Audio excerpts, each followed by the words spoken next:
నీకు ఆసక్తి చూపండి. దేవుడు మనకేమి తక్కువ చేయడు. ఈరోజు శ్రమ కొలిమిలో ఉన్నా అది నీకు నాకు ప్రయోజనం కోసమే వస్తుంది, కానీ అనవసరంగా రాదు. మనకు అనుమతించబడే ప్రతి శ్రమ రాబోతున్న లోకానికి మనల్ని దీవెనకరంగా తయారు చేయడానికే కానీ నష్టపుచ్చడానికి, ఇబ్బంది చేయడానికి కాదు. ఈరోజు విన్నారు కదా, బయట వాళ్ళు మన మీదకి వస్తే కాపాడే తల్లి ఆమె ఎదుట మనం తప్పు చేస్తే ఆమె ఖచ్చితంగా కొట్టిద్ది. అదేంది ప్రేమ గల దానివిగా నువ్వు బయట వాళ్ళు నా మీద రాకుండా అడ్డుపడ్డావుగా నువ్వెందుకు తంతున్నావు అంటే, తన్నకపోతే నేను తల్లినే కాదురా అంటది. తన్నకపోతే నేను తల్లిని కాదు, తన్నకపోతే నేను తండ్రిని కాదు.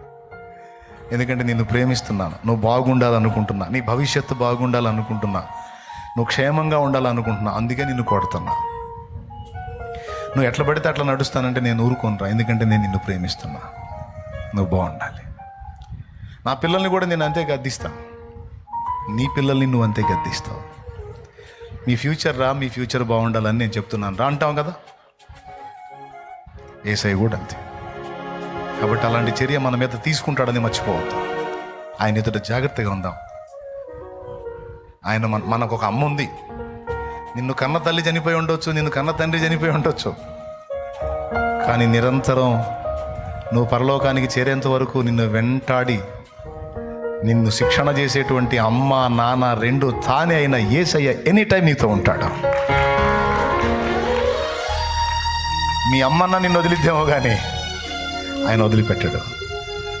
స్త్రీ తన గర్భమును పుట్టిన చంటి పిల్లను కరుణింపక మానున వారైనా మరచుదురు కానీ నేను నిన్ను మరువలేనన్నాడు ఆయన. అబద్ధమాది నగ్న సత్యం. ఎనీ టైం నిన్ను వెంటాడుతూనే ఉంటాడు. కన్న తల్లి తన పిల్లల్ని కాచుకున్నట్టు ఆయన నిరంతరం నిన్ను కాచుకుంటానే ఉంటాడు. అవసరం వచ్చినప్పుడు శ్రమ రానిస్తాడు. అమ్మ కూడా చూడండి, జ్వరం వచ్చిందనుకో ఆమె తీసుకెళ్ళి ఆసుపత్రికి తీసుకెళ్ళి దగ్గరుండి గాయపరిచింది. వీడమ్మో కుయ్యో మొరను మొత్తుకుంటుంటాడు. ఏం లేదు బిడ్డ, ఏం లేదు అనుకుంటా ఇంజక్షన్ పొడిపించింది. ఏం లేదు అనుకుంటా గ్లూకోజ్ ఎక్కించింది. ఎందుకు? వాడు బతకాలి, వాడు బాగుండాలి. వాడు బతికి బాగుండాలి అంటే వాడికి కొన్ని నొప్పులు తప్పవు. అలాగా ప్రభు కూడా అవసరాన్ని బట్టి కొన్ని గాయాలు మనకు అనుమతిస్తాడు. నన్ను ఎందుకు ఇలా చేశావు, నా జీవితం ఎందుకు ఇలా అయింది, నా బ్రతికి ఎందుకు ఇలా అయిందంటే ఆయన ప్రేమ లేనివాడే అట్ట చేశాడా? నిన్ను కక్షబట్టి అట్ట చేశాడా? అంటే నువ్వు వేదన పడటం ఆయనకి ఇష్టం అనుకుంటున్నావా? ఏ తల్లైనా తన బిడ్డ రోధించడం ఇష్టపడిద్దా? ఏ తల్లైనా తన బిడ్డ శపించబడటం ఇష్టపడిద్దా? ఏ తల్లైనా తన కొడుకు శాపగ్రస్తుడై దిగజారిన స్థితిలో ఉండటం ఇష్టపడిద్దా? భూ సంబంధం అనే తల్లే ఇష్టపడినప్పుడు ఆయన ఎందుకు ఇష్టపడతాడు? మనం శ్రమ పడటం మన అమ్మ ఇష్టపడినప్పుడు మన అమ్మ కంటే కొన్ని కోట్ల రెట్లు ప్రేమ కలిగిన వాడు యేసయ్య. ఆయన ఎందుకు ఇష్టపడతాడు? శ్రమ పడొద్దని కదా సిలువెక్కాడు ఆయన. మన భావి జీవితం శుభప్రదమై మనం దీవెనకరంగా ఉండాలంటే కొన్ని దుర్లక్షణాలు మనలో తొలగిపోవాలి. అవి తొలగిపోవాలంటే కొన్ని గాయాలు మనకు అవసరం. అవసరాన్ని బట్టి కొన్ని అనుమతిస్తాడు తప్ప నీ మీద నా మీద పగ ద్వేషం ఉండి కాదు. ఇప్పుడు నీకు అర్థం కాకపోయినా భవిష్యత్తులో తప్పకుండా అర్థమైతే.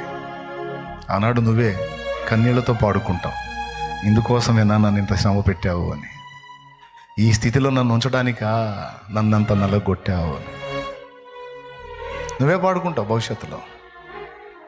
కాబట్టి గుర్తుపెట్టుకో, ఆయన ఎవరు? ఆయన ఎవరు చెప్పు? మా అమ్మ యేసు నా అమ్మ, యేసు నా అమ్మ, ఎనీ టైం నాతో ఉండే అమ్మ. నేను మంచిగా ప్రవర్తిస్తే నన్ను ముద్దాడే అమ్మ, నేను బుద్ధిహీనమైన పనులు చేస్తే చెంప పగలగొట్టే అమ్మ, ఆపదలో నన్ను ఎత్తుకునే అమ్మ, ఆపదలో నన్ను ఎత్తుకునే అమ్మ, నా వేదనలో నన్ను గుండెకు హత్తుకొని ఓదార్చే నా అమ్మ యేసు. ఆమేన్, ఆమేన్. ఎంతమంది ఆమోదించారు ఈ లైవ్లో?